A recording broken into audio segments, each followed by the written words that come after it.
Surprise, surprise, surprise. Rogers had told me that I could get their service out of the new house, so I wasn't worried about losing the thousands of emails that I have stored for work. And I called them up today. I was wondering why the representative hadn't called me back, because he was embarrassed probably because they don't have service where I'm going. And I was gonna go pay $50 to Geek Squad and they would transfer them over somehow miraculously. And I thought, you know what? I need to downsize everything and find out which ones I need to keep. And the ones I need to keep, I'll forward to my new email. So I'm doing that. So yay me. Amor fati. Love your fate. When you want to move and you're downsizing, packing is a little bit more difficult. It's not like you have to open a drawer and throw everything in a box and you're done. For us, we have to go through every single thing to find out what we're going to get rid of. Because our goal is to get rid of 50% of our stuff. For example, books. We didn't realize how many books we had.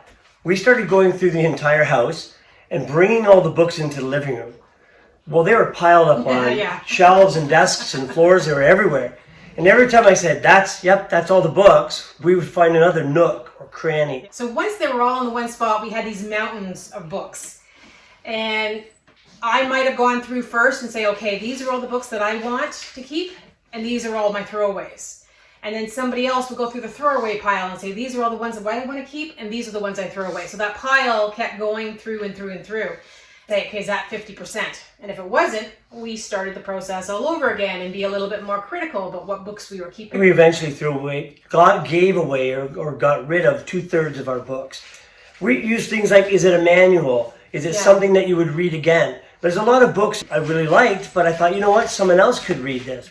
And once we got through the books, it started getting a little easier when we hit the CDs and the movies and the VHS tapes and all the other stuff that we had in the house. Because your change of frame happens, right? All of a sudden you go, okay, I get it.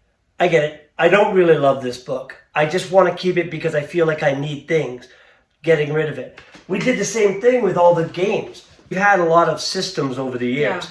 So first you get rid of all the old games that don't work anymore and you get rid of the system. Then you basically start saying, okay, what games do you play and what games won't you play again? What games have you really hit the max playtime on? And then that would whittle them down. We did the same thing with the CDs also. And believe it or not, we still had cassette tapes. So we went through most of those.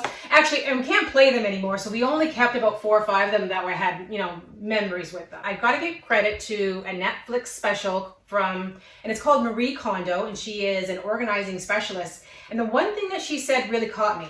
When you pick something up, whether it's a piece of clothing or a book or whatever it is, if it doesn't give you joy, it's time to let it move on. I've come close to going out the door a couple times. But one of the areas of issues that we had was homemade VHS tapes. We had a lot. These were from my past that they were critical to keep, but we had boxes and boxes. And if you know how big VHS tapes are, they're not small. And when you get 50, 60, 70 of these. More like 100. Yeah, there's a lot. So what I did was I had to find a way to put it onto my computer. This little device here, if you can see it, it's simple. It was from Amazon and it's cheap. I had to borrow my mother-in-law's VHS player. I plugged it into a little device, and that little device plugged into my computer.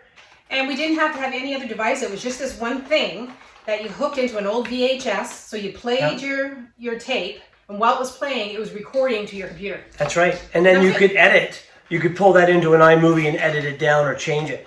So I just spent 8 hours today contacting everybody and anybody that has internet service, and nobody can do my area for internet. We are in a dead zone. So stay tuned to my pain and suffering of downsizing to a rural area.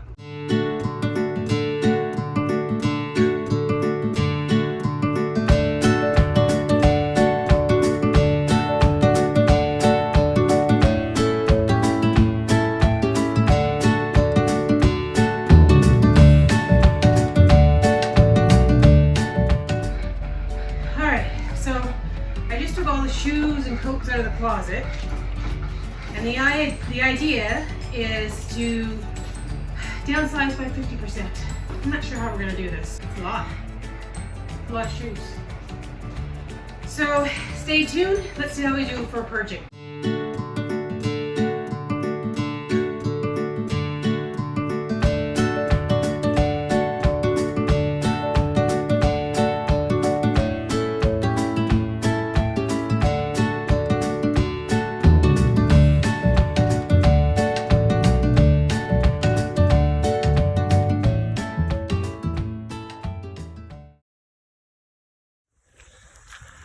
So good news, I got internet.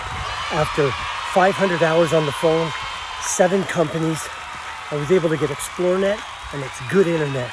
So I can actually watch movies. So, yay! So how do you fit that much stuff in a closet? It's magical powers. No, it's like the TARDIS. It's bigger on the inside than it is on the outside. You just can put more stuff in. But it's surprising how much I can fit in a closet when you start pulling everything out. But we did good with the books, Yep. videos, games, and cassette tapes. I think the books we got down to a box or 2.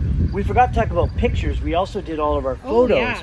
We got all of our photos down to memorable books. So there was a lot there too. And we had boxes and boxes and boxes of photos from her parents and from my parents. So it went pretty good, all the sorting. So at this point, I think we're done our sorting. I'm sure there's going to be more things once we move into the other house and we realize that we didn't need that, but I think we got rid of the majority of everything. We have our big shipping container coming in, which is what we're going to be putting all our items in to move it to the other house, and we're going to film the entire process for you guys. That's right. So cheers, love and respect.